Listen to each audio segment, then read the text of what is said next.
today. So, I came on here with the hopes of sharing the insanity of ego. And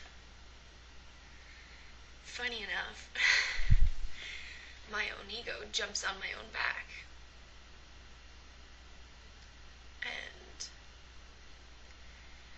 I picked up the video recorder just before this one, and I felt that there was no words. I didn't know where to begin. And then doubt came in. And then fear of saying something wrong came in. And then I turned off the camera.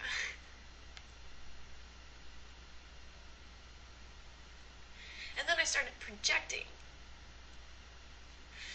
onto Tom and just the environment. Saying, this sucks. I don't have a room to, be on my own and just be with God. I have my bedroom, but I'd be lying down in my bed, and generally speaking, I fall asleep. I have my office, but it's here where our workstations are. And, so we don't have another private room in the home. So I start making up these excuses as to why I can't share on the insanity of ego.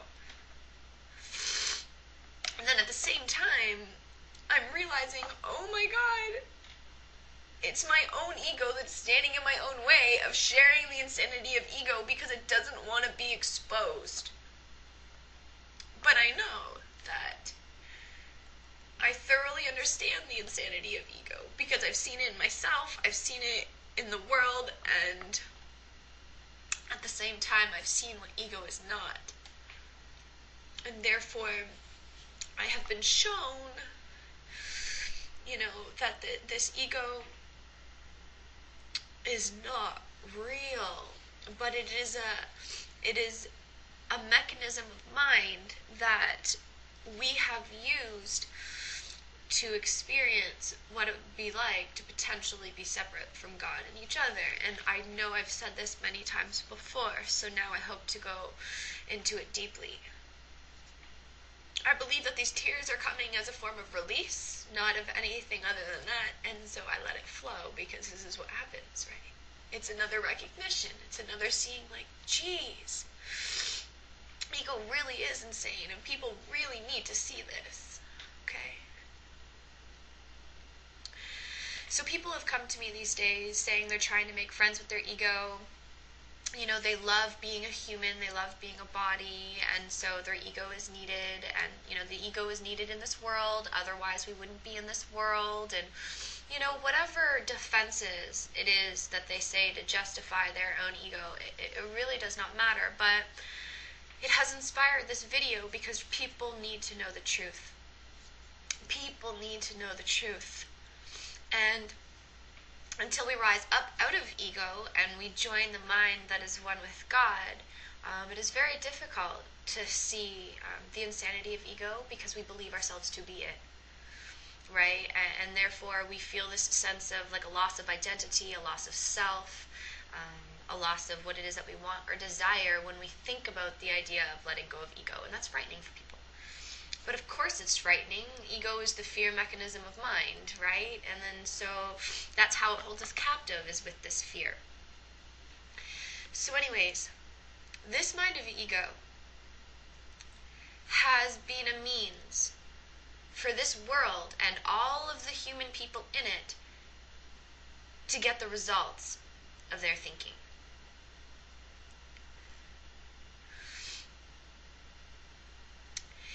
And what I have been shown and what I have been taught from the voice for God in my own mind is that we are one unit.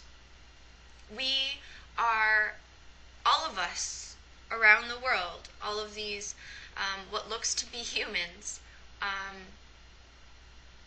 we are a mere extension of our Creator. Our Creator is the source of all that is. And the source of all that is created himself a son, a child of God, a soul. And this soul is creative and made in the image of his Father. He is exactly the same. And since we are creators and we can be anything that we desire in our lives because we are infinite, we asked for what it would be like to experience separation from our Creator. If that was possible. Is that possible? And upon that questioning is how this entire world came to be. We all, have heard the Bible story, so to speak, but I'm not referencing the Bible in any way here. But we've heard all the stories about, how this, world was created by our Father, whatever, the nature, the trees, the animals, all of it. All of it have this inner knowing of what their part is in this world. All of the birds will fly south for the winter. They just know intuitively to do so. The bee knows to fly to the flowers and help pollinate.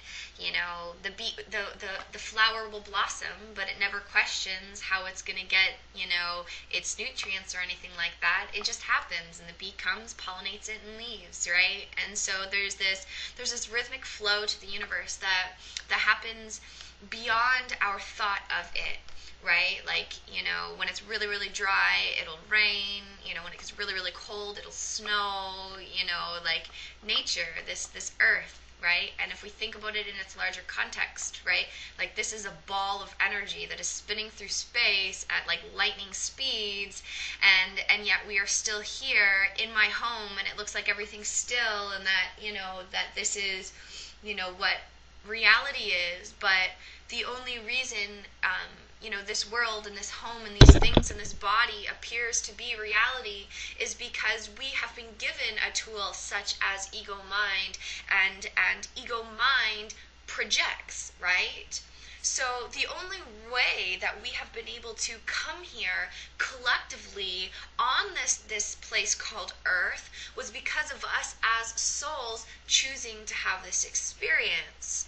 Now, if we came here as souls and remembered who we are and remembered who our Father was and remembered the first initial Big Bang of this experience personally, well, then we wouldn't have been able to go through this world and build things from scratch. The technologies, the medicines, the buildings, the skyscrapers, the technology, the incredible phones, all of this stuff, because the stuff here in the farm is limited creation. It's a finite form of creation, based around the idea that we need things to keep us safe, to keep us out of the elements of the earth, to bring us happiness, to keep us satisfied and pacified with this newest, latest gizmos of invention, all of this stuff. So, we have been given this mind for us to see through this world and believe it to be true. Right? And that is the ego mind. It is God's way of making the impossible possible. It's God's way of making us infinite souls who can, create all other, worlds and do so many different things to be here present in this earth. Okay? And so now, since, time of being Neanderthals, cavemen, people who were, going through, the pyramids, the Mayans, all of this, we can go back and we can view our past and we can see how we have evolved from then to where we are now. Right? And basically what has happened is this ego mind has been able to experience the world through the physical senses of the body, right? So it'll see through the eyes, it'll touch through the hands, it'll hear through the ears, it'll taste through the mouth, it'll smell through the nose, it'll feel through the body, right? So this is the way in which the ego mind interprets itself. So because of that, all the ego mind can do is project, okay?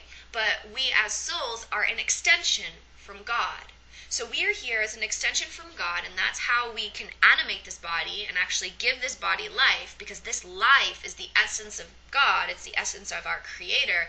Without this life, without this breath, without this heartbeat that happens naturally within the self, we don't think about it, it just happens. And the reason it just happens is because it's joined with the subconscious mind, which can be our one mind, which can be our divine mind, whatever you want to call it, that links all of us together, and it just happens, right? So we don't worry about any of the functionalities of the essence that gives this body life itself, but we believe ourselves to be this body because when we look out through the eyes, we see it, and it looks real. We look through the eyes and we see other bodies, and it looks real, right? We see the nature around us and the things around us, and it looks real. So right away, we need to protect ourselves. Right away, we need to defend ourselves from other people, and we will project whatever it is that we look around and see and believe to be true, right? Like, this is the way the ego mind works, is it literally just picks up information through the physical senses, goes through a filtration process within the mind, which is our values, our beliefs, what we've learned from religion, our family, our parents, and then it projects outward. And therefore, when we look out into this world, we only see whatever is in here. So whatever is in here is always projected outward. And this is how the ego mind works. And this is how this entire world has worked since Neanderthals, since, we've kind of evolved upward. Right? There was hints of it, hints of people who watched the stars and the universe and stuff like that and were able to tap into a higher consciousness and recognize that we were connected with source. And so they tried to write down and document as much as they could, but as the years went by and things began to happen, people forgot about all that stuff. They basically became more and more inundated with the external world. They became focused on the latest and greatest thing that can be out there versus connecting with themselves in here. Okay? So this is the first distortion that happens with us believing ourselves to be this body and us believing ourselves to be this ego mind. Now, what I wanted to touch upon the most is people are saying, okay, this ego is, needed for me to live in this world because I am here as a body in this physical world, therefore I must leave my ego. Wrong-o, okay? The only reason that the ego has been, helpful up until this point is because that is all that we knew, and it made this experience of having this experience of what it would be like to be separate from God possible. Okay? But what we're needing to recognize right now is that this ego mind of separation hates us. Okay? There needed to be something that perceived itself to be opposite from God, and that is the ego. So the ego is based on fear, not on love. And then the fear has its extensions from that, right? So basically, from the moment we're born in this world, we start building up this false sense of I. I am Brittany. This is mommy and daddy. These are my feet. These are my toes. This is my body. I have to protect my body. These are my sacred areas, right? You start basically building up this foundation of what is right and what is wrong, what is good and what is bad, what I want and what I don't want, what makes me happy, what doesn't make me happy. And we start grasping on to the external world to bring us all of these concepts of good and bad and right and wrong and what I should do and where I should go and all of this stuff. And it just keeps going within our mind.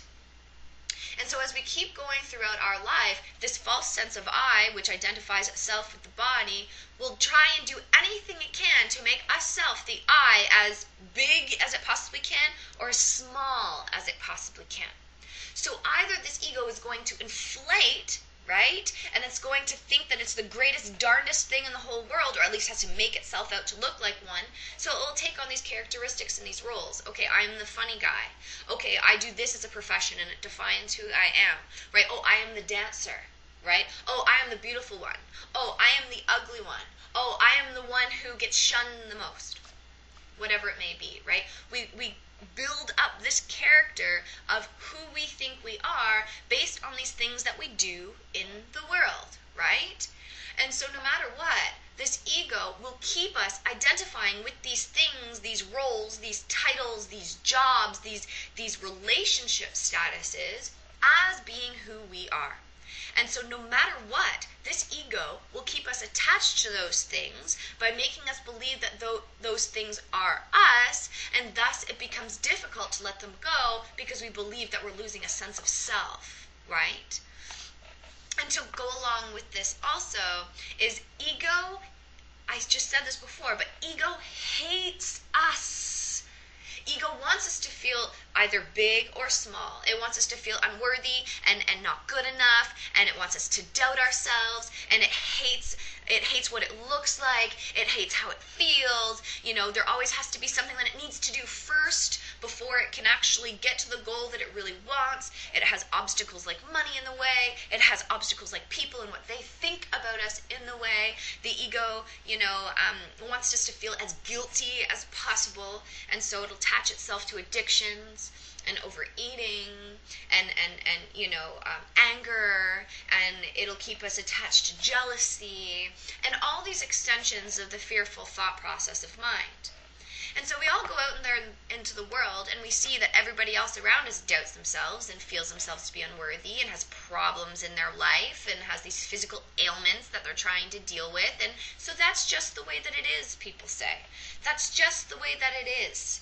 That's just the way that it is, which is insane. It's the way that it is because we have failed to know that there's another way to look at things. It's the way that it is because we have failed to realize that there's another way to do things, right? We have been trapped and consumed in this mind of ego since the moment the separation began, and it has become so fixated within us that this ego needs to preserve itself that we have yet to even look at it to see what it really is.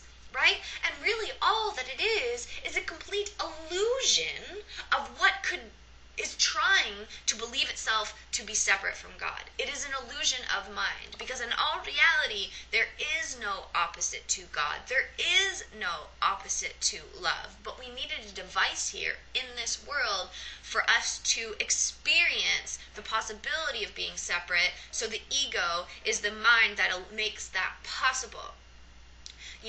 But what's happening now in this world is we're realizing that we no longer want to be separate. We no longer want to fight each other. We no longer want to hate each other. We no longer want to be, inundated by the have-tos and the shoulds in this world. And, being run by money and by power and by greed and all of this stuff. We realize we don't want that anymore.